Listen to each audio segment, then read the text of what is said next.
చేతులు నడుస్తూ ఉంటే హోమ్ మినిస్టర్ డమ్మీగా అయిపోయింది. జగన్మోహన్ రెడ్డి గారిని తిట్టడానికి మాత్రం ఆమెను పంపిస్తూ ఉంటారు. నిన్న చూశాను నేను, మానవత్వం లేదు అది ఇదని మాట్లాడుతుంది. అసలు మీ మార్ఫింగ్లకి, మీ అబద్ధాలకి, మీరు చేసే ఎప్పటికప్పుడు మీ కుట్ర రాజకీయాలకి ఇదేనా అసలు పరిపాలన అంటే? చంద్రబాబు, ఇదేనా నువ్వేదో 40 ఏళ్ళ ఇండస్ట్రీ అని చెప్పుకునే గొప్ప రాజకీయ జీవితం? నీ కొడుకుని తీసుకొచ్చి ఒక షాడో ముఖ్యమంత్రి వాడు ఈరోజు. నువ్వేమి లేవు, నువ్వు ఒక అసమర్థుల్లాగా మూలబడి ఉన్నావు. అదేవిధంగా ఇక నీ కొడుకు ఇష్టం వచ్చినట్టు, వాడికేమీ తెలియదు, ఓనమాలు కూడా రావు రాజకీయాల్లో. అందువల్ల తనకు తెలిసింది ఏంటంటే, నేను భయపెట్టేస్తే, అది కూడా భయం ఈయన పెట్టడం కాదు, ఆ పోలీసుల అధికారం అండగా చూసుకొని పోలీసుల చేతిలో పెట్టుకొని ఇష్టం వచ్చినట్టుగా ప్రతిపక్ష నేతలు ఎవరు మాట్లాడి మీ పరిపాలన బాగాలేదంటే తీసుకుపోవడం.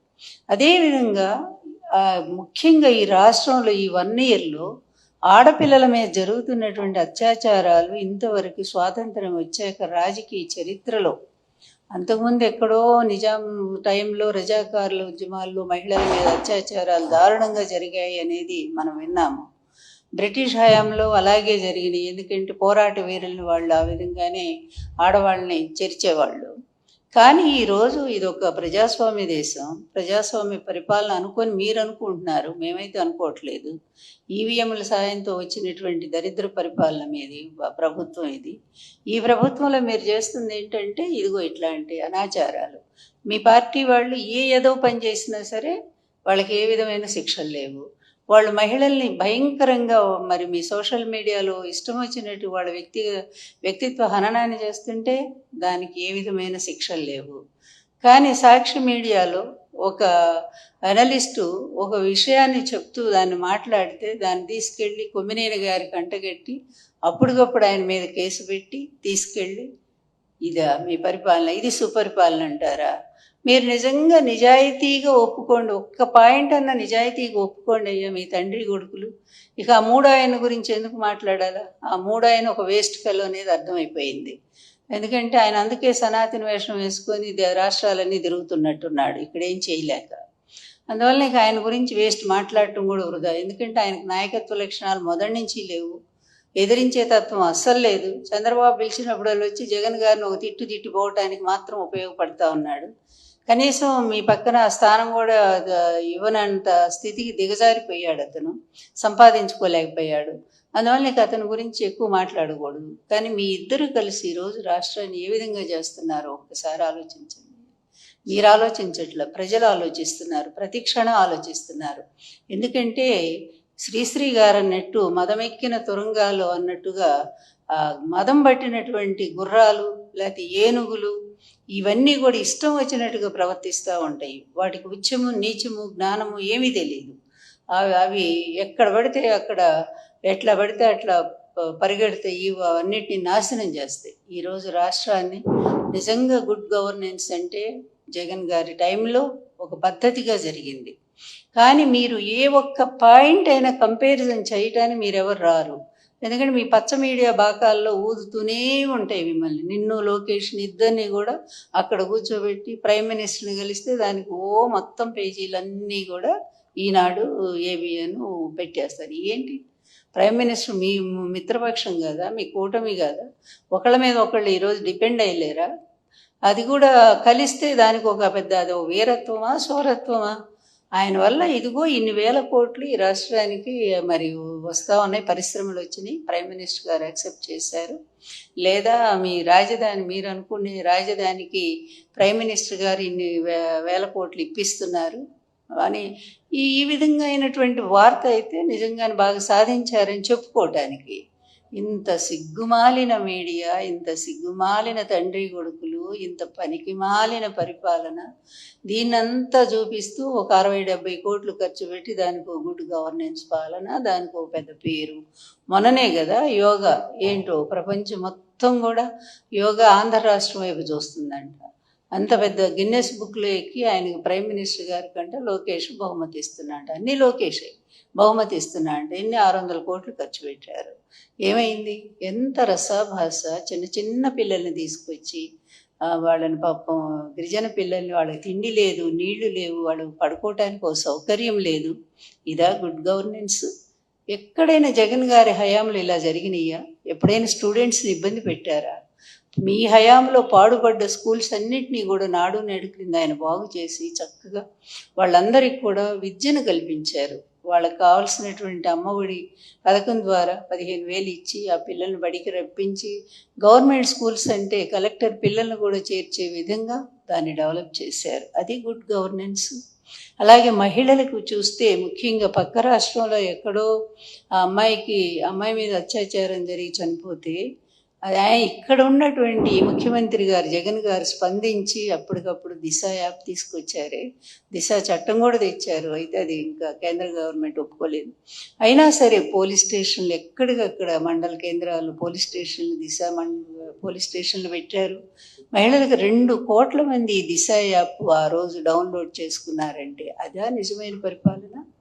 లేకపోతే ఇప్పుడు ఇష్టం వచ్చినట్టు మొన్నే కదా అనంతపురంలో ఒక బాలిక మీద 14 మంది మీ తెలుగుదేశం గూండాలు, చెప్పాలంటే దరిద్రం ముండా కొడుకులు వాళ్ళు, అటువంటి వాళ్ళంతా కూడా అంత ఒక ఆడపిల్లని అన్ని నెలల పాటు అలా అత్యాచారం చేస్తుంటే ఆ పిల్లకి గర్భం వస్తే ఏమన్నా కనీసం ఎక్కడున్నామ్మా? హోమ్ మినిస్టర్, నువ్వు లేడీయే కదా, నువ్వు స్త్రీయే కదా. ఇలాంటి వెధవలంతా కూడా ఇలాంటి పనికిమాలిన పనులు చేస్తే మీ పార్టీకి చెడ్డ పేరు రాదా? అయినా ఎందుకు వాళ్ళని కాచుకుంటున్నారు? వాళ్ళ మీద ఏమైనా శిక్ష ఉందా? కనీసం ఒక్కళ్ళైనా అరెస్ట్ చేశారా? అదేవిధంగా అదే అనంతపురంలో ఇంకో అమ్మాయిని చంపేశారు. ఆ అమ్మాయిని పాపం రేప్ చేసి చంపేశారు. ఇన్ని దారుణాలు అక్కడేంటి పిఠాపురంలో, మొత్తం ఈ మూల శ్రీకాకుళం నుంచి కడప వరకు కూడా అనేక మంది ఆడపిల్లల్ని అత్యాచారాలు చేసి మీ తెలుగుదేశం గూండాలు ఇష్టం వచ్చినట్టుగా చంపేస్తుంటే ఎక్కడైనా ఒక్క దానికైనా హోమ్ మినిస్టర్ ఏమి స్పందించారా? అదేవిధంగా ఈ ముఖ్యమంత్రి ఏమైనా స్పందించాడా? ఈ షాడో ముఖ్యమంత్రి ఏమైనా వెళ్ళి వాళ్ళని పరామర్శించాడా? ప్రచోటికి జగన్ గారు వెళ్ళి వాళ్ళ కుటుంబాలకు అండగా నిలబడతా అని హామీ ఇచ్చి ఓదార్చి వస్తూ ఉంటే అజ్జోళ్ళ కళ్ళల్లో నిప్పులు పోసుకుంటున్నారు. ఆయన ఎక్కడికి పోతే అక్కడే జనాలు, వేల జనాలు. మేమేం గవర్నమెంట్లో లేం కదా, ఏమైనా వెహికల్స్ పెట్టి తీసుకురావటానికి పొలాలకు అడ్డం పడి కూడా మొన్న వచ్చారు కదా, చూసాం కదా. మరి అంత జనాలు వస్తుంటే మరి అజ్జోళ్ళు లేక మీరు ఎక్కడ పోయినా పట్టుమని 10 మంది కూడా రారు మీ మొఖాలకి. అలాంటి అవి చూసి మీరు ఆయన మీద కేసులు. ఏంటిరా మీ పరిపాలన? నిజంగా ఎంత దరిద్రంగా ఉందో ఒక్కసారైనా ఆత్మవిమర్శ చేసుకోరా? ఆత్మవిమర్శ చేసుకోవాలి కదా. ఏం చేస్తున్నాము? ఈ 1 ఇయర్గా మేము ప్రజలకు ఏం న్యాయం చేశాము? ఇచ్చిన హామీలు ఎంతవరకు నిలబెట్టాము? అదేవిధంగా మహిళల మీద ఎందుకు ఇన్ని ఘోరాలు జరుగుతున్నాయి? మరి జగన్ గారి టైంలో చేయూత ఏమిటి, ఆసరా ఏమిటి, అదేవిధంగా ఈబీసీ క్రింద ఒకటేమిటి, ఎన్ని రకాలుగా మహిళలకు కొన్ని లక్షల రూపాయలు, 15-20 లక్షల రూపాయలు విలువైనటువంటి ఇళ్ల పట్టాలు, స్వయంగా ఇళ్ళు కూడా ప్రభుత్వమే కట్టించి ఇస్తానని అంతమందికి దాదాపు 30 లక్షల మందికి మహిళలకే ఇళ్ల పట్టాలు ఇచ్చారే. అదే పరిపాలన? లేకపోతే వాళ్ళ పట్టాలన్నీ లాక్కొని మీ వాళ్ళు ఆక్రమించేస్తుంటే మీరు చూస్తా ఊరుకుండే ఇది గుడ్ గవర్నెన్సా? మీరు ఆలోచించండి ఒక్కసారిగా. మీరు కాదు, మీరు ఎట్లాగా ఆలోచించరు. ఎందుకంటే అధికారం అనేటువంటి ఒక మత్తులో, అవినీతిలో కూరుకుపోయినటువంటి మీ కూటమి ప్రభుత్వం ఈరోజు ఏదో పెద్ద ప్రశ్నిస్తాము అని జగన్ గారి టైంలో వీరనారిలాగా మాట్లాడినటువంటి పురంధరేశ్వరి గారు మీరెక్కడున్నారమ్మా? మీరేం చేస్తున్నారు? మీరేమి దీని గురించి పట్టించుకోరా? మరి ఇంతమంది ఆడపిల్లలు కనీసం మీ పార్టీ తరపునైనా, మీరు పార్టీ అధ్యక్షురాలే కదా, మీరెళ్ళి ఒక్కసారైనా సరే అక్కడ వెళ్ళి ఆ పిల్లలు ఏంటి ఇంత అన్యాయం జరుగుతుందని మీరు మాట్లాడితే కొంచెం గవర్నమెంట్ భయం వస్తుంది కదా ప్రభుత్వానికి. అంటే పరోక్షంగా మీరు మిత్రపక్షం అనేటువంటి పేరుతో చేసే ఏదో పనులన్నిటి కూడా మీరు సపోర్ట్గా నిలబడతారా? అంటే ఈ చెడులో మీరు కూడా ఉన్నారు కదా. కర్త కారయిత చైవ ప్రేరకశ్చ అనుమోదకాః చత్వారో సమభాగినః అని భారతమే చెప్తా ఉంది కదా. చేసే పాపాల్లో కానీ, చెడులో కానీ, మంచిలో కానీ నలుగురు భాగస్వాములు అవుతారు. కానీ ఇక్కడ 3 ఉన్నారు. అందుకే 3 గూర్చిరా మొండదయ్యమని శ్రీనాథుడు ఎప్పుడో చెప్పాడు. 3 కలిస్తే అది నాశనమే అయిపోతుంది అన్నట్టుగా ఈరోజు ఆంధ్రప్రదేశ్ పరిస్థితి చూస్తే సర్వనాశనం, అభివృద్ధి లేదు. అమరావతి పేరుతో పెద్ద అవినీతి భాగవతం జరుగుతూ ఉంది అక్కడ. అదేవిధంగా రాష్ట్రంలో ప్రజా వ్యవస్థ అంతా కూడా అస్తవ్యస్తం అయిపోతూ ఉంది. లాండ్ ఆర్డర్ అసలు ఎక్కడుందో అటకెక్కి కూర్చుంది. పోలీసుల్ని మీ చేతిలో మనుషుల్లాగా మార్చేసుకున్నారు. వాళ్ళకి మరి ఇష్టం వచ్చినట్టుగా కేసులు పెట్టిస్తూ ఉన్నారు. ఆ సెక్షన్లో ఏంటి, కోర్టు ఎన్నిసార్లు మీకు మొట్టికాయలు మొట్టింది. మొన్న కొమ్మినేని గారి విషయంలో సుప్రీంకోర్టు ఎంత తీవ్రంగా మాట్లాడి, సిగ్గు రాదా మీకు? ఇంకా ఏమాత్రం కూడా సిగ్గు లేదా? అది ఉంటే ఇదంతా ఈ పిచ్చి పనులన్నీ ఎందుకు చేస్తారు? ఇప్పటికైనా చంద్రబాబు చెప్తున్నా, వినవయ్యా బాబు, ఎందుకంటే ఈ కుటుంబంలో పెద్దదాన్ని నేను. అందువల్ల నేను చెప్తున్నా, నీ కొడుకును పక్కన పడి వాడిని తీసుకెళ్ళి ఇంట్లో కూర్చోబెట్టు, పాలు అమ్ముకోమని చెప్పు శుభ్రంగా. హెరిటేజ్ పాలు బాగా సంపాదించావు కదా అవినీతిలో, ఆ పాలు పెరుగు అమ్ముకుంటే బతుకుతాడు. కనీసం నువ్వన్న కొంత నయం అనేటువంటిది ప్రజల్లో ఉంది. అందువల్ల ఈ చివరి టైంలోనైనా అతన్ని తీసుకెళ్ళి ఇంట్లో పడేసి నువ్వు శుభ్రంగా మంచి పరిపాలన అందించు. ఈ 3 ఏళ్ళు 4 ఏళ్ళు ఈ అమ్మాయిలకు జరుగుతున్న అత్యాచారాల మీద, అన్యాయాల మీద స్పందించు. ఎంత దారుణాలండి, ఎన్ని దారుణాలండి. ఆ కుటుంబాలు ఏడుస్తున్నాయి రోడ్డును పడి. ఒక్క రూపాయిన ప్రభుత్వం సాయం చేసిందా ఈ ఆడపిల్లలకి? అసలు మహిళలకే చేస్తూ ఉందా? ఏది చేయకుండా గ్యాస్ అన్నారు, అది గ్యాస్ అయిపోయింది. అదేవిధంగా అమ్మఒడి చూస్తే అదేదో కొంతమందికి అందింది, అది కూడా మీ వాళ్ళకి అందింది అనుకుంటా. లేకపోతే ఒక్కో కార్డుకి 90 మంది ఏంటండి పిల్లలు. అసలు ఎక్కడన్నా ఉందా ఇట్లాంటివి?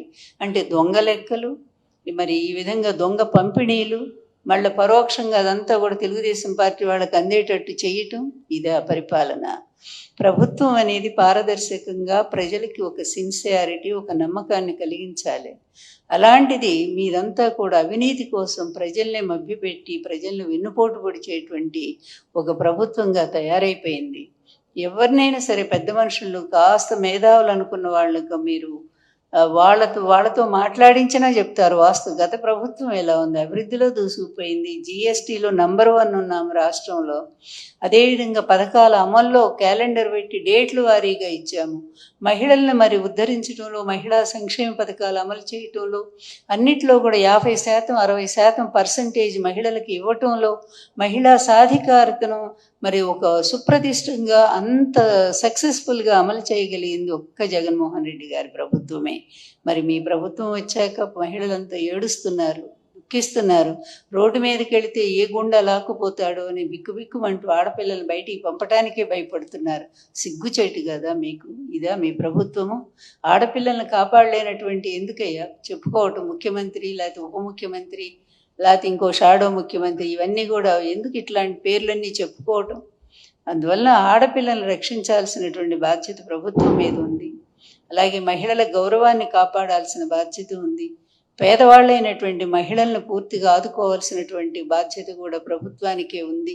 జగన్ హయాంలో ఎలా ఇచ్చారో ఒక్కసారి అవి తెప్పించి చదువుకోండి.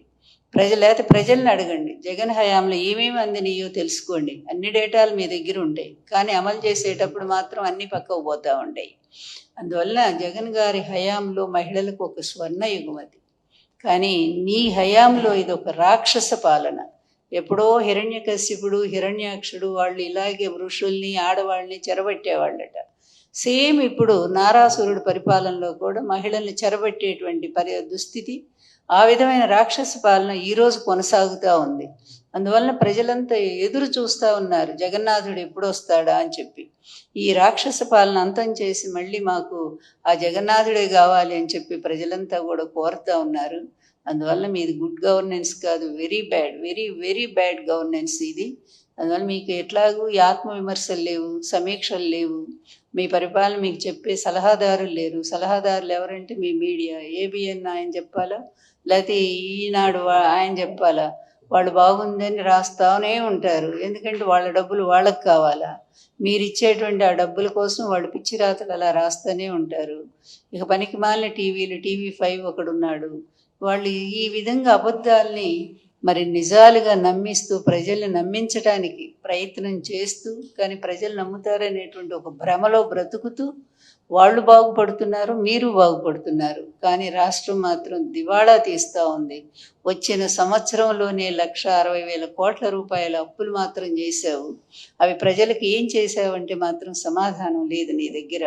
అందువలన ఇంత వరస్ట్ పరిపాలన ఇంతవరకు భారతదేశ చరిత్రలో, ఆంధ్రప్రదేశ్లో ఎంతోమంది ముఖ్యమంత్రులు వచ్చారు, కానీ ఎవ్వరు కూడా ఇట్లాంటి పనికిమాలిన పరిపాలన అందించలా. ఎందుకు జరుగుతుందంటే అందరికీ తెలిసింది, ఈ కొడుకు వల్లే ఇదంతా కూడా జరుగుతోంది. లేకపోతే ఎప్పుడైనా ఇలా అరెస్టులు చేస్తారా? ప్రతి ఒక్కళ్ళని అరెస్టులు చేస్తారా? జర్నలిస్టులు గొంతులు నొక్కుతారా? జగన్ గారి టైంలో అలా జరిగిందా? అందువల్ల ఇప్పుడు ఎవరిది రెడ్ బుక్ రాజ్యాంగం నడుస్తూ ఉందనేది అందరికీ అర్థమైంది. అందుకే మీరు నిజంగా రాష్ట్రానికి గుడ్ గవర్నెన్స్ ఇవ్వాలి అనుకుంటే నీ కొడుకుని తీసుకుపోయి ఇంటి దగ్గర కూర్చోబెట్టి చక్కగా నువ్వు పరిపాలించు, నీ మిత్రుడు కలిసి పరిపాలించండి. లేకపోతే మీకు ఇంతకంటే కూడా ఇంకా హీనంగా ఒక్కటే హెచ్చరిక చంద్రబాబు, ఇప్పుడు నీవు నేర్పిన విద్య నీరజాక్ష అని ఎప్పుడో మనం చదువుకున్నాం కదా. నువ్వు ఈరోజు ఏం చూపిస్తున్నావో, మార్గం ఏదైతే చేస్తున్నావో అది రేపు నీకు వర్తించదా? ప్రభుత్వం మారినాక నీ పరిస్థితి ఏంటి, నీ కొడుకు పరిస్థితి ఏంటి? మీరు చేసిన ఇలాంటి పనికిమాలిన పనులకి, ఇలాంటి నిరంకుశమైన పనులకి, ఇవి ఇల్లీగల్ అంటే చట్టబద్ధం కానటువంటి ఈ పనులన్నిటికీ కూడా రేపు శిక్షలు మీకు లేవా? నీ కొడుకు జైల్లో ఉంటే నువ్వు చూస్తూ ఆనందించగలవా? రేపు లేదు, నిన్ను జైల్లో పెడితే నీ కొడుకు ఆనందించగలడా? నీ భార్య ఆనందించగలదా? మరి ఇలాంటివన్నీ కూడా మీరే దారి చూపిస్తూ అమాయకులందరినీ బలి చేస్తూ ఉంటే రేపు ప్రభుత్వం మారాక ఆ ప్రభుత్వం మీ మీద చర్యలు తీసుకోదా? దానికి బలయ్యేది ఎవరు? ముందు మీరే అవుతారు కార్యకర్తల కంటే, నేను చెప్తా ఉన్నాను. దాన్ని ఆలోచించైనా కనీసం నీ కొడుకు బుద్ధి చెప్పరా మీరు? అందువల్ల చంద్రబాబు ఇప్పుడైనా సరే మీరు మేలుకోండి, ఆయన తీసుకెళ్ళి పక్కన పడేసేయండి, లేదా ఆయన ఒక పరిమితం చేయండి ఒక మంత్రి శాఖకి. అంతే తప్ప ఇష్టం వచ్చినట్టుగా రాష్ట్రాన్ని ఆయన చేతిలో మాత్రం పెట్టకండి అనేది నేను నా సీరియస్ వార్నింగ్.